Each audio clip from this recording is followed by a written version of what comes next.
मला असं वाटतं की मीरा भाईंदर महानगरपालिकेच्या अंतर्गत अनेक विषय आहेत. आज महत्त्वाचा विषय होता.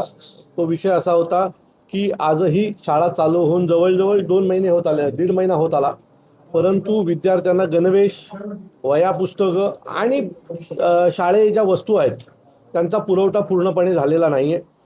अजूनही 50% मुलांना गणवेश मिळालेले नाही आहेत, वह्या पुस्तकं मिळालेले नाही आहेत. आणि जर 1-1.25 महिना होत आला आणि जर अजूनही वह्या पुस्तकं मिळणार नसतील तर मग मुलं अभ्यास कशी करणार? तर या संदर्भात आम्ही आयुक्तांची आज तो एक विषय होता, त्या विषयात आम्ही आयुक्तांशी बोललो. त्याच्यानंतर तुम्हाला माहिती आहे की मागच्या 2.5-3 वर्षात महाराष्ट्राचं राजकारण पूर्णपणे आनंद दिघे साहेबांच्या अवतीभोवती फिरतंय. आणि त्याच दिघे साहेबांच्या मीरा भाईंदरमधला जो चौक आहे, त्या चौकाची जर तुम्ही जाऊन परिस्थिती बघाल तर मला असं वाटतं की आम्हाला असं वाटलं की आम्ही स्वखर्चाने करावे की काय.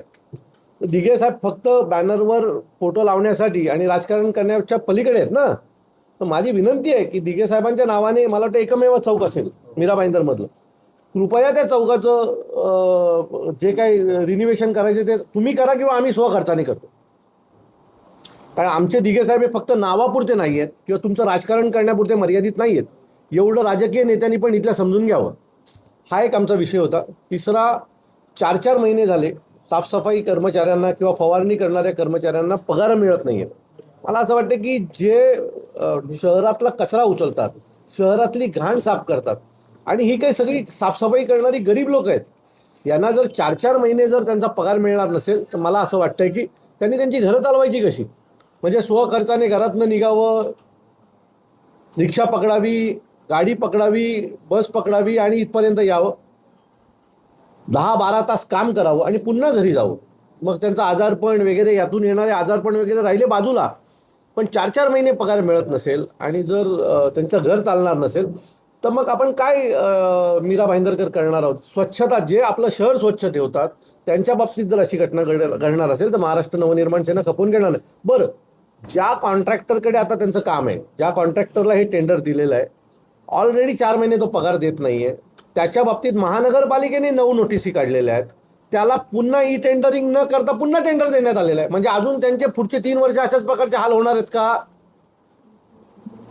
सो या सर्व मुद्द्यांवर आम्ही आज आयुक्त साहेबांशी बोललेलो आहे. अनधिकृत शाळांचा विषय असेल, म्हणजे अनेक कोचिंग क्लासेस असे आहेत की नियम असा सांगतो की त्यांना ज्यावेळेला कोचिंग क्लास किंवा शाळेची परवानगी देताना ॲम्ब्युलन्स तर फिरली पाहिजे. अनेक हॉस्पिटल आहेत, ॲम्ब्युलन्स फिरायला जागा नाही आहे, पण अनधिकृतरित्या तुम्ही यांना अधिकृतची परवानगी देऊ कशी शकता? खड्डे, पाणी, रस्ते हा विषय आहे मीरा भाईंदरमधला, पण आज आम्ही काही ठराविक मूळ मुद्दे घेतले ज्यांच्याने उद्या जीवितहानी होऊ शकते किंवा कोणाला तरी नुकसान होऊ शकतो, अशाच मुद्द्यावर आज आम्ही बोलतोय. तर ते मुद्दे एवढे आहेत की त्याच्यावर डिस्कस करता करता आयुक्त उठले आणि मला असं वाटतं या सर्व मुद्द्यांवर आयुक्तांनी आज आम्हाला शब्द दिलेला आहे की मी ही सगळ्या मुद्द्यांवर काम करीन. अनधिकृत शाळेच्या बाबतीत उद्या यादी जाहीर करणार आहे असं त्यांनी मला सांगितलेलं आहे. चौकासाठी कुठूनही निधी उभा करीन आणि दिघे साहेबांच्या नावाचा जो चौक आहे त्याला ते स्वतः भेट देणार आहेत आणि त्याचं जे काही रिनिव्हेशन आहे ते लगेच ताबडतोब सुरू करतोय म्हणून मला त्यांनी शब्द दिलेला आहे. शाळेंच्या बाबतीतही त्यांनी सांगितलं आहे कुठल्या शाळेंना गणवेश मिळालेले नाहीत त्याच्या बाबतीत मी स्वतः लक्ष देऊन काम करणार आहे. सो या सर्व गोष्टी झाल्यात की नाही हे पाहण्यासाठी पुन्हा 15 दिवसांनी आम्ही आयुक्तांची भेट घेऊ, पण त्या दिवशी मनसेनेच्या रागाला आयुक्तांना सामोरे जावं लागेल. सर, मीरा भाईंदर शहरामध्ये फार मोठे 2 प्रश्न आहेत. एक वृक्ष प्राधिकरण विभागाचा आहे. या मीरा भाईंदरमध्ये 5 दिवसाच्या पावसामध्ये 50पेक्षा 70 झाडं पडलेली आहेत. वृक्ष प्राधिकरणाकडे अजूनही तक्ता नाही किंवा माहिती नाही की या शहरामध्ये जुनं झाडे किती आहेत आणि काही. दुसरी गोष्ट, काल रात्रीची एक घटना आहे. आपल्या जे गटारावरती झाकणं बसवायचं टेंडर निघालेलं आहे. एक टेंडर म्हणजे गटार असंच ओपन होतं, त्याच्यामध्ये काल म्हैस पडलेली, 4 तास रेस्क्यू त्याच्यामध्ये गेलेलं आहे. त्याच्या बाजूला तपोवन शाळा आहे, ते एवढं खोल आहे की उद्या शाळेत आपण विद्यार्थी गेला तर फार मोठी घटना घडली असती. त्याचंही गांभीर्य या लोकांना नाही. त्याबद्दल काय सांगा? अरे मेलेली मुंबई प्रेत आहेत सगळी, हे अधिकारी वर्ग आहेत नाही, सगळी प्रेत आहेत. त्यांना काही माणसाची घेणं देणं नाही. मुंबईला ज्या वेळेला एक मुलगा हा नाळ्यात पडून गेला त्यावेळेला तिथले भाजपचे अध्यक्ष हसत होते. ह्याच्यापेक्षा महाराष्ट्राचं दुर्दैव काय असेल? इथे तर म्हैस पडली आहे. म्हणजे प्राण्यांच्या बाबतीत यांना काही घेणं देणंच नाही आहे. माणसं मेली तरी यांना काही वाटत नाही, तर एक म्हैस पडल्यावर यांना काय वाटणार आहे? हो, खरं एक दिवस एखाद्या अधिकाऱ्याला धक्का मारून बघा गटारात काय होतं. त्याशिवाय त्यांना माणसांची आणि प्राण्यांची काय दुरावस्था होते अशा घटनेमध्ये हे कळणार नाही.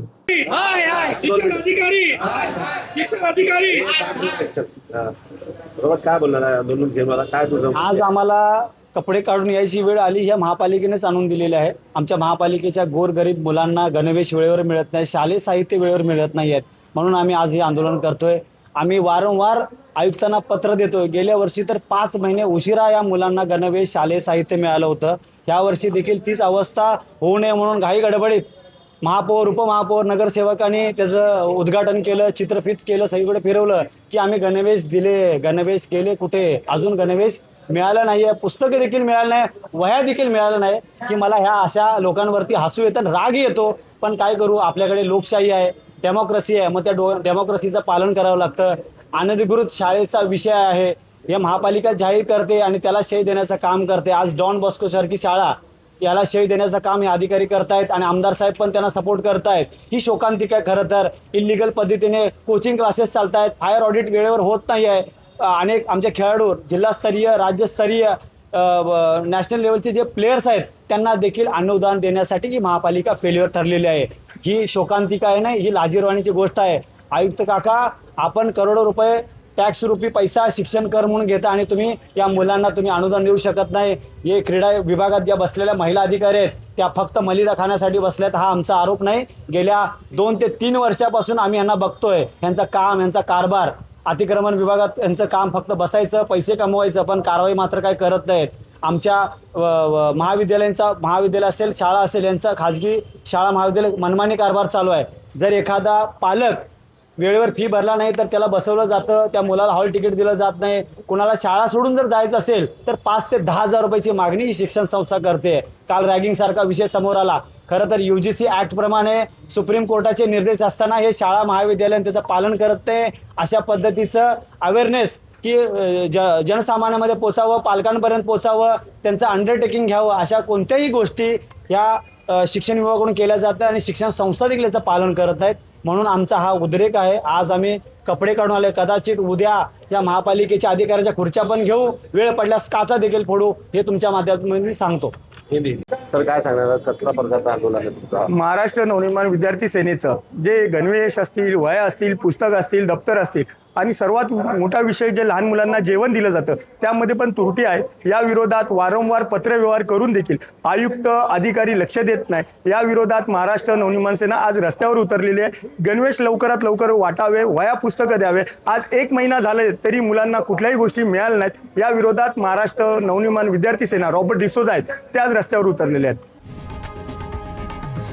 लोकशाही मराठी ऐका, पहा, जागरूक रहा.